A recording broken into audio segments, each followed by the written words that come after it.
नमस्कार, मैं हूं बिलाल और आप देख रहे हैं इंडिया दस्तक। चलिए बुलेटिन में सबसे पहले बात करेंगे बल्लभगढ़ की। आपको तो देखिए यहाँ पर बल्लभगढ़ के गांव चंदावली का रहने वाला नीरज सैनी ने यहाँ पर बॉक्सिंग में मेडल जीतकर अपने गांव, अपने परिवार और अपने शहर का नाम रोशन किया है। मेडल जीतने के बाद से गांव में पहुंचने पर उसका फूल माला पहनाकर गाने के साथ ही भव्य स्वागत किया गया। इस मौके पर गांव के सैकड़ों लोग मौजूद रहे और उन्होंने नीरज सैनी को फूल माला और साथ ही मिठाई खिलाकर उसका स्वागत किया है। वहीं नीरज सैनी का कहना है कि यहाँ पर पिछले 6 महीने से वो तैयारी कर रहे थे, जिसका नतीजा उन्हें मिल चुका है। घर अपने गांव पहुंचे और जहां पर पहुंचने पर उनका स्वागत किया गया। उन्होंने जो है बड़ा ही गर्व महसूस हुआ है और साथ ही वहीं नीरज के कोच का भी कहना है कि नीरज शुरू से यहाँ पर मेहनत की लगातार कर रहा था, जिसका नतीजा आज हम सब के सामने है।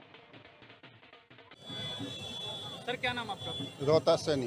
आज बेटे की जीत हुई है और गांव पहुंचा है, कितना ये गर्व महसूस हो रहा है? बहुत लिमिट से ज़्यादा जी। तैयारियों का अगर बात की जाए तो किस तरीके का सपोर्ट और तैयारियां रहती थी आपकी तरफ से? सपोर्ट तो हमारा बहुत तकड़ा है जी, लेकिन बहुत ज़बरदस्त है। काफ़ी दिन से हमें बहुत बड़ा इंतजार था इस चीज़ का, बहुत कई साल गांव से। के लोग भी स्वागत के लिए खड़े हुए हैं। हाँ, गांव के लोग स्वागत के लिए बहुत बहुत पब्लिक है, बहुत खुश है गांव के लोग भी। क्या नाम है आपका? नीरज बॉक्सर। आज आपने गोल्ड मेडल जीता है, कौन सी गेम में गोल्ड मेडल जीता आपने? मैंने एशिया टाइटल मैच कब से तैयारी कर रहे थे और किस तरीके का मुकाबला है जो गेम में आपका? मैंने 6 महीने से तैयारी कर रहा था और ये मैच मेरे लिए बहुत हार्ड था। मुकाबला जीतना किस तरीके का रहा आपका गेम? बहुत अच्छा रहा। आज अपने गांव पहुंचे हो, लोगों का स्वागत कर रहे हैं, माला पहनाकर। कितना कुछ गर्व महसूस हो रहा है? बहुत गर्व महसूस हो रहा, बहुत ज़्यादा। सर आज गोल्ड मेडल जीत के गांव लौटा है, कितने गर्व का महसूस हो रहा है? मुझे बहुत गर्व महसूस हो रहा है। एक्चुअली इसने प्रोफेशनल बॉक्सिंग में नीरज हमारा सुपर वेल्टरवेट में एशिया का चैंपियन बना है, बांग्लादेश को हराकर। इसने 11 जून को नोएडा में मैच हुआ था रामाज्ञा पब्लिक स्कूल में, और वहाँ पे बांग्लादेश के बॉक्सर को पहले राउंड में 1 मिनट 55 सेकंड में हराकर एशिया चैंपियन का खिताब जीता है। तैयारियों की अगर बात की जाए तो किस तरीके की तैयारियां रहती थी? हमने नीरज के लिए कम से कम 5-5 घंटे की तैयारी करी है, और इस मैच के लिए मैच हमारे लिए बहुत इंपॉर्टेंट था, क्योंकि एशिया टाइटल बेल्ट का मैच था एशिया चैंपियन बनने के लिए। आगे हमारी तैयारी वर्ल्ड चैंपियनशिप के लिए रहेगी, जिसमें वर्ल्ड चैंपियनशिप का टाइटल खिलाएंगे हम नीरज को। सर क्या नाम आपका? प्रमोद सैनी। प्रमोद जी, आज आपके भांजे ने गोल्ड मेडल जीत करके गांव का तो शहर और देश का नाम रोशन किया है, कितना गर्व महसूस हो रहा है? बहुत गर्व महसूस है और नीरज को पूरी सपोर्ट करते हैं हम। तैयारी की अगर बात की जाए तो कितना सपोर्ट जो है आपकी तरफ से? हमारा फुल सपोर्ट है, जैसे नीरज कह देता है वैसे हम करते हैं और हमेशा इसके साथ खड़े रहते हैं। तो आज गोल्ड मेडल जीत कर गाँव लौटा है, गर्व हो रहा है? बहुत गर्व है जी, हमारे गांव अजरंदा वालों को गर्व है। आए हैं साथ, बहुत लोग आए हैं। चारधाम यात्रा यहाँ पर शुरू होने से पहले आप तो देखिए यहाँ पर यात्रा के नाम पर भी ठगी के लगातार मामले सामने आ रहे हैं। कुछ दिनों पहले ऑनलाइन बुकिंग कर यहाँ पर चारधाम यात्रा की जो है हेली बुकिंग में यहाँ पर ठगी का मामला सामने आया था और उसके बाद अब एक और नया मामला सामने आया है, जिसमें एक शातिर ठग को यहाँ पर गिरफ्तार किया गया। बद्रीनाथ में होटल की फर्जी बुकिंग कर लोगों से लाखों रुपए की ठगी करने वाले आरोपी को चमोली पुलिस ने राजस्थान के भरतपुर से गिरफ्तार किया।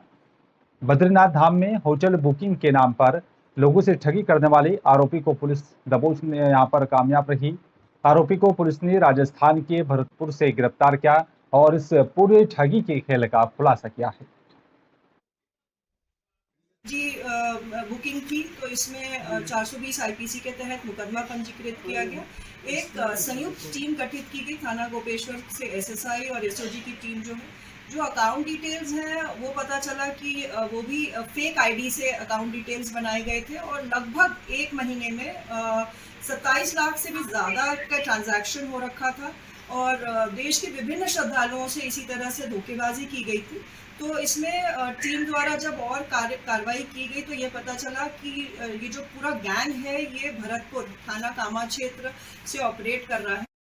और चलिए बात फरीदाबाद की करेंगे। आप लोग यहाँ पर खेड़ी पुल की भरत कॉलोनी में कुछ शरारती तत्वों की तरफ से दंपति के साथ मारपीट करने का मामला सामने आया, जिसमें शरारती तत्वों ने शराब का नशा करने और साथ ही यहाँ पर जोर जोर से डीजे चलाने की मनाही पर तांडव किया।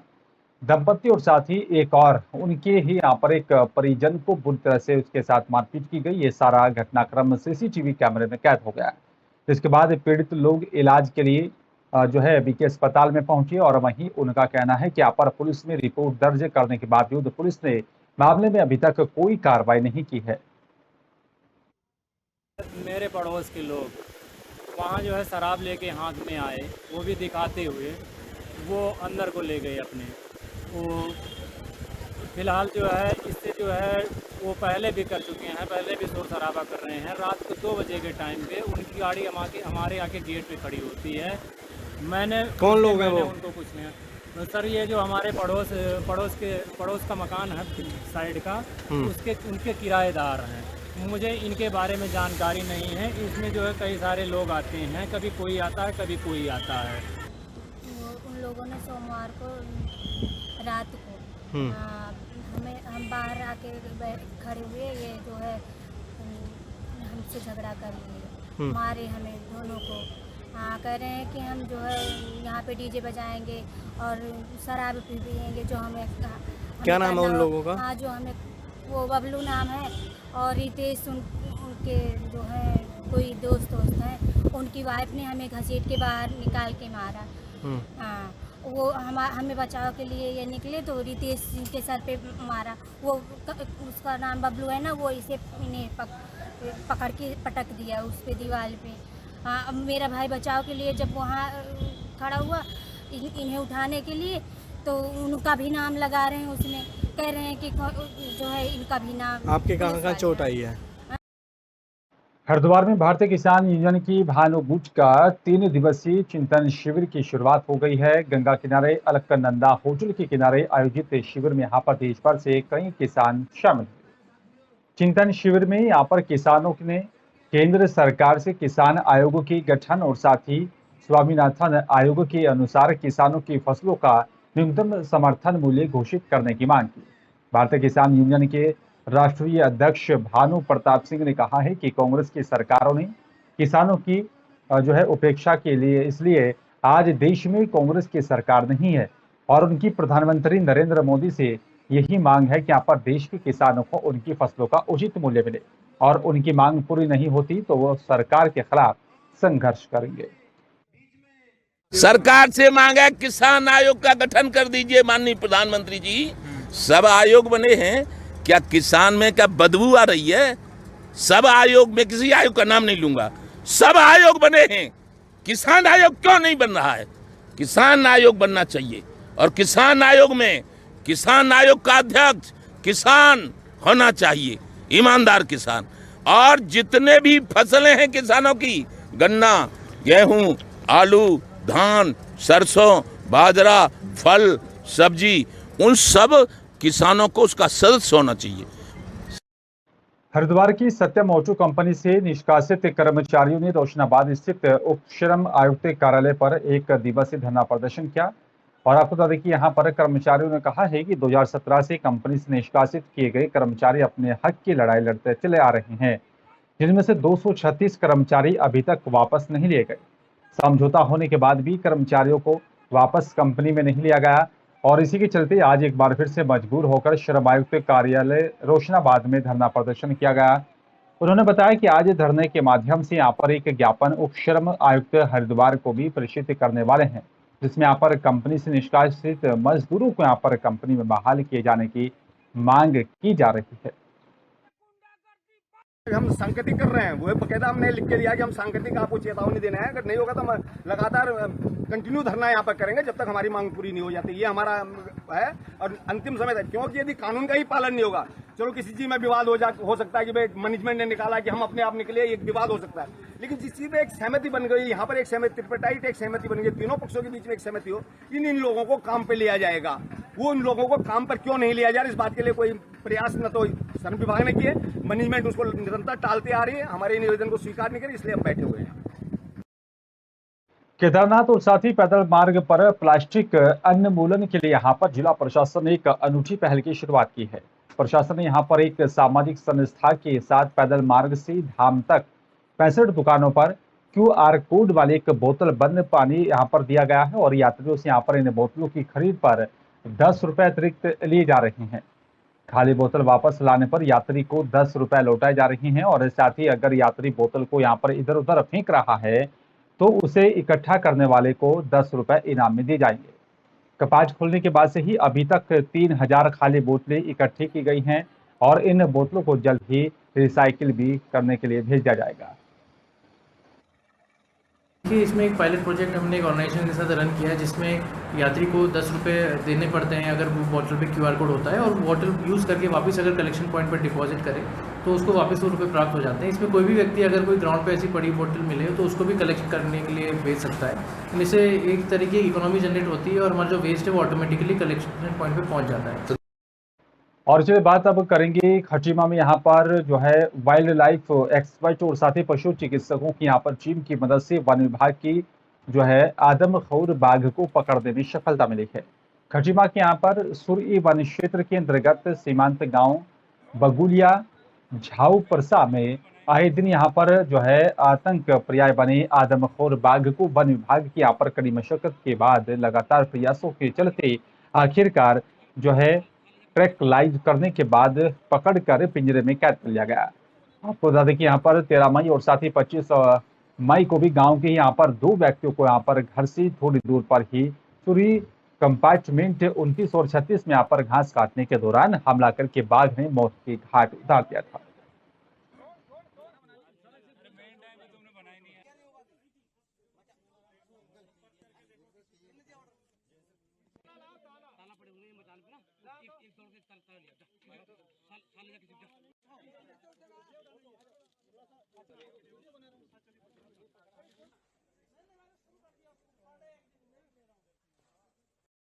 लक्सर खानपुर की तहसील प्रशासन बरसात में बाढ़ के दौरान यहां पर राहत बचाव कार्य को अभी से तैयारी में लग गया है। एसडीएम ने यहां पर इसे लेकर लेखपालों की भी बैठक बुलाई थी और बताया जा रहा है कि उन्होंने यहां पर बाढ़ के लिहाज से संवेदनशील क्षेत्रों में लोगों को यहाँ पर शिफ्ट करने के लिए भी भवन चिन्हित करने के लिए साथ ही यहाँ पर वहां बिजली पानी की सुविधा उपलब्ध कराने के निर्देश जारी किए। लक्सर तहसील क्षेत्र में गंगा और साथ ही सोलानी नदी के बीच में यहाँ पर बसा हुआ है और इसी कारण तहसील के अधिकांश गांव बाढ़ की दृष्टि से यहाँ पर संवेदनशील हैं और अभी बरसात का मौसम शुरू होने वाला है। और बताया जा रहा है कि तहसील प्रशासन आपदा आने पर अभी से राहत बचाव कार्य में जुट गया है। मंगलवार को भी बता दें कि यहाँ पर एसडीएम गोपाल राम बिनवाल ने तहसील के सारे लेखपालों के साथ बैठक की और आगामी तैयारियों को लेकर मंथन किया। आगामी मानसून अवधि को देखते हुए लेखपालों को बाढ़ चौकियों की व्यवस्था दुरुस्त करने और जो बाढ़ राहत शिविर हैं उनकी व्यवस्थाओं को दुरुस्त करने के निर्देश दिए गए और इसके अतिरिक्त जो संवेदनशील क्षेत्र हैं बाढ़ से संबंधित उनको चिन्हित करने के साथ साथ वहां पर क्या आवश्यक व्यवस्थाएं की जानी है और क्या जरूरत है इसके संबंध में बैठक ली गई थी। और इसमें जो बाढ़ चौकियां हैं और जो आपदा राहत शिविर बनेंगे उनका भी विजिट मेरे द्वारा इसके बाद किया जाएगा और जो भी आवश्यक व्यवस्थाएं होंगी वो दुरुस्त किया जाएगा और बाढ़ की स्थिति में सभी व्यक्तियों को राहत प्रॉपर मिले इसका प्रयास किया जाएगा। और बात लोहाघाट रोडवेज बस स्टेशन के पीछे साइड रेलिंग ना होने के चलते यहाँ पर यात्री के खाई में गिरने से जो है बताया जा रहा है कि हादसा हो गया, जिस कारण एक यात्री खाई में गिर गया था।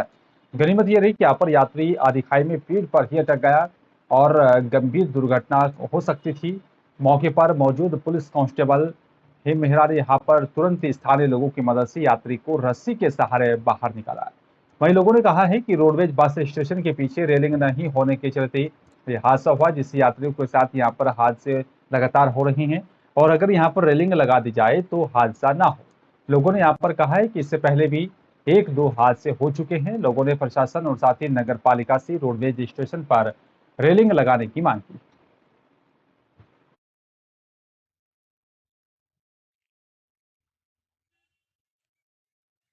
और चलिए बात लोहाघाट के चंपावत क्षेत्र की करेंगे। विकासखंड बाराकोट की यहाँ पर राजकीय प्राथमिक विद्यालय देवरानी के भवन में बताया जा रहा है कि यहाँ पर जो है आंधी के चलते एक पेड़ गिरने से विद्यालय भवन और साथ ही यहाँ पर 4 दीवारें क्षतिग्रस्त हो गई है। और गनीमत ये रही कि यहाँ पर विद्यालय में गर्मियों की छुट्टियां चल रही हैं, नहीं तो यहाँ एक बड़ा हादसा हो सकता था। बाराकोट क्षेत्र में यहाँ पर आए आंधी से यहाँ पर विद्यालय परिसर में खड़ा यूकेलिप्टस का एक विशाल पेड़ जो है वो गिर पड़ा है, जिसके चलते विद्यालय के यहाँ पर भवन को भी काफी नुकसान पहुंचा और साथ ही बताया जा रहा है कि तेज आंधी के चलते ये यहाँ पर नुकसान हुआ है।